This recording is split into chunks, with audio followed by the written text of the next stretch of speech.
శివుడు నిజంగా ఉన్నాడని నమ్మితే ఏం జరుగుతుందో మీకు తెలుసా? ఒక వృద్ధ మహిళ ఒంటరిగా ఉండేది. తన పిల్లలు నగరానికి వెళ్లిపోయి ఆమెను మరిచిపోయారు. ఆమెకు ఒక అలవాటు ఉండేది. ప్రతి రోజు శివుడికి అన్నం పెట్టిన తర్వాతే ఆమె తినడం.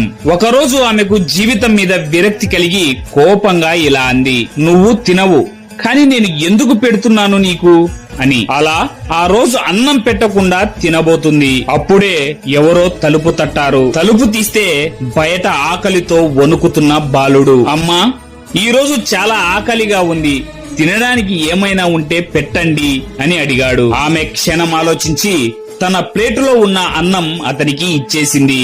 బాలుడు నెమ్మదిగా తినేసి చిరునవ్వు నవ్వాడు.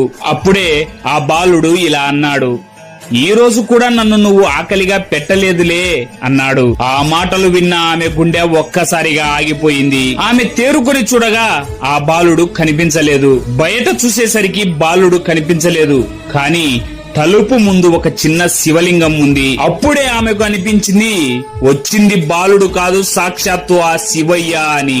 ఫ్రెండ్స్, ఓం నమ శివాయ అని కామెంట్ చేసి చిన్న లైక్ చేయండి.